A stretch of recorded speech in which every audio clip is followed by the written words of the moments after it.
여러분, 도수치료나 신경성 형술, 온열치료 받아보신 분들 많으시죠? 최근 이 치료들이 관리급여라는 새로운 제도로 묶이면서 가격 횟수 기준이 크게 달라지고 있습니다. 보험이 되는 건가? 병원비가 싸지는 건가? 실손은 어떻게 변하나? 궁금증도 정말 많죠.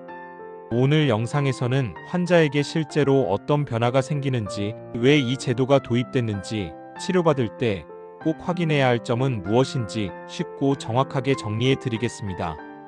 핵심만 알기 쉽게 설명드릴 테니 끝까지 함께 해주세요.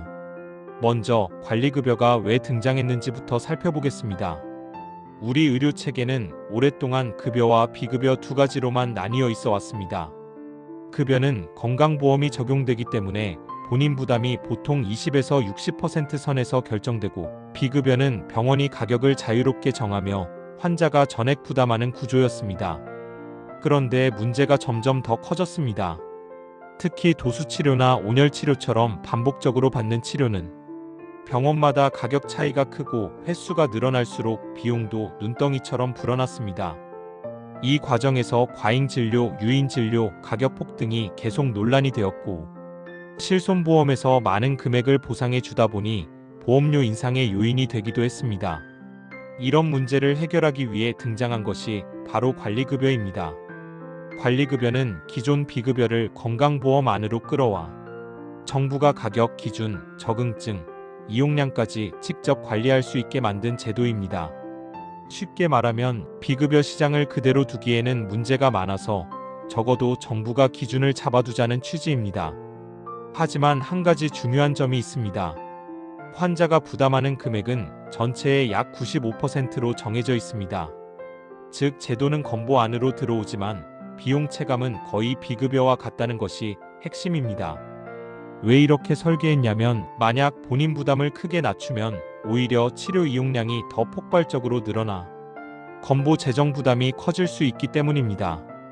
그래서 정부는 관리와 통제는 강화하되 비용은 크게 지원하지 않는다는 방향을 선택한 것입니다. 이제 2025년 기준 관리급여 대상 항목을 더 자세히 살펴보겠습니다. 첫째, 도수치료. 근육관절 자세 교정에 많이 사용되는 치료로 병원 간 가격 차이와 치료 횟수 논란이 가장 컸던 비급여 중 하나입니다. 둘째, 경피적 경막 외강 신경성 형술. 척추 신경 주변의 염증이나 유착을 개선하기 위한 시술로 비용이 높고 시술 기준 논란이 많았던 항목입니다. 셋째, 방사선 온열치료. 암치료 보조 목적이나 통증 감소를 위해 사용되지만 장비 기술 횟수에 따라 비용 편차가 컸던 항목입니다. 앞으로 체외 충격파, 언어치료 등도 논의될 수 있으며, 정부는 가격 횟수 편차가 큰 항목부터 순차적으로 검토한다는 방향을 밝힌 상태입니다. 이 제도의 장점은 분명합니다. 첫째, 비급여 시장의 무질서를 줄일 수 있다는 점입니다. 건보 체계로 들어오면 정부가 가격 상한을 정하고 언제 어떤 기준에 따라 진료해야 하는지 규칙을 마련할 수 있습니다.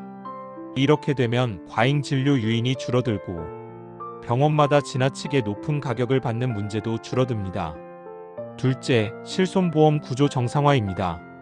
실손보험은 비급여 이용량이 늘어날수록 보험사가 더 많이 보상해야 해서 전체 보험료가 올라가는 악순환이 반복되었습니다.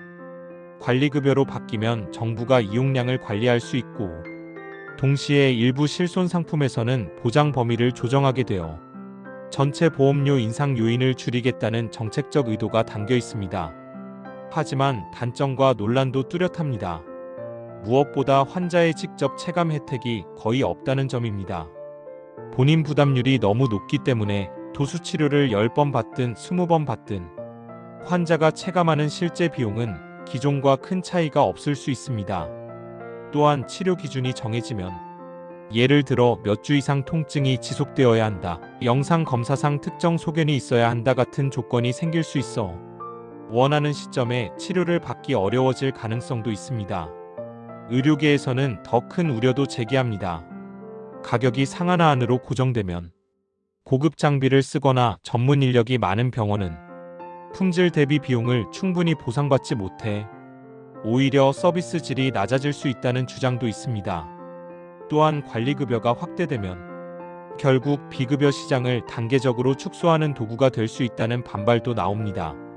그렇다면 실제 환자는 어떤 변화를 느끼게 될까요? 우선 병원 간 가격 편차가 크게 줄어들 가능성이 높습니다. 고가 병원과 저가 병원의 차이가 좁혀지고 총액과 본인 부담이 더 명확하게 안내될 것입니다. 두 번째로 치료 조건과 횟수가 표준화됩니다. 예전에는 병원마다 도수 치료를 일주일에 여러 번 권유하거나 회당 가격이 크게 달랐지만 관리급여에서는 기준에 맞는 횟수와 간격을 지켜야 합니다. 이 때문에 일부 환자는 이전보다 치료 접근성이 낮아졌다고 느낄 수도 있습니다. 세 번째는 실손보험 변화입니다. 특정 실손 세대에서는 도수치료나 온열치료에 대한 보장이 줄어들 수 있어 예전엔 돌려받던 금액이 이제는 안 된다는 상황이 발생할 수 있습니다. 이 변화는 개인별 보험 가입 시점에 따라 다르기 때문에 꼭 본인이 확인해야 합니다. 그렇다면 환자가 지금 할 수 있는 가장 현실적인 준비는 무엇일까요? 가장 먼저 해야 할 일은 병원에서 정확한 비용 구조를 확인하는 것입니다.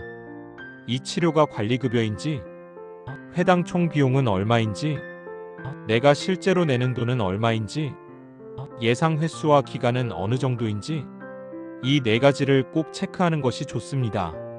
둘째, 실손보험 약관 확인입니다. 같은 실손보험이라도 세대별로 보장 범위가 다릅니다. 예전 상품은 보장할 수 있지만 신상품은 제외하거나 보장 축소가 있을 수 있습니다. 궁금하다면 보험사 콜센터에 진료 항목명을 그대로 말해 문의하는 것이 가장 정확합니다. 셋째, 치료 중 재평가 요청입니다. 지금 받고 있는 치료가 효과가 있는지, 다른 치료로 바꿀 수 있는지, 재활 운동이 더 적절한지 등을 꾸준히 확인해야 합니다. 정부 기준이 강화되면 의사도 효과 중심으로 설명하게 되므로 오히려 환자가 치료 방향을 합리적으로 조정하는 데 도움이 됩니다. 마지막으로 장기적인 전략도 중요합니다. 만성 통증은 결국 생활 습관, 근력, 자세가 큰 영향을 주기 때문에 고비용 치료만 반복하기보다는 운동 치료, 스트레칭, 생활 관리를 함께 병행하는 것이 가장 비용 대비 효과가 좋습니다.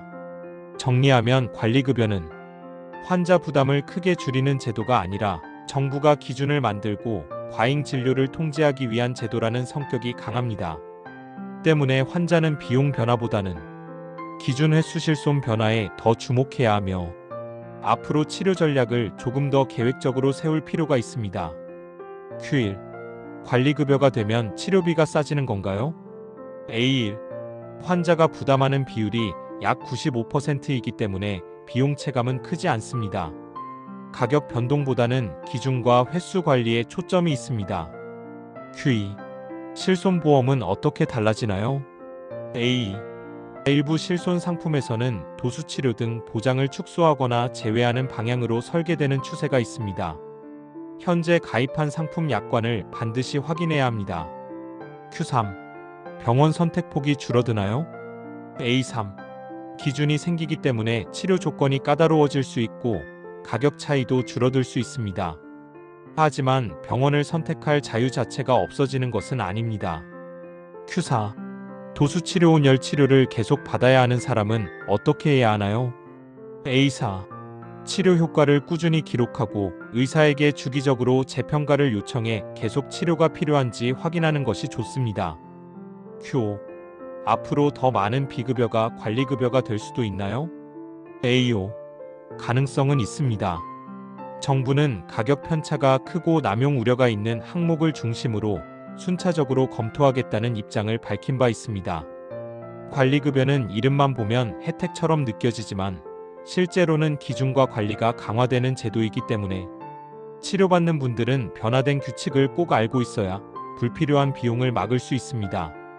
오늘 영상이 치료 선택에 도움이 되셨다면 앞으로도 건강의료 정책 정보를 빠르게 받아보실 수 있도록 구독과 좋아요, 알림 설정 부탁드립니다. 궁금한 내용은 댓글로 남겨주세요. 함께 정확한 정보 찾아가겠습니다. 감사합니다. 지금까지 오늘을 채우는 시간이었습니다. 감사합니다.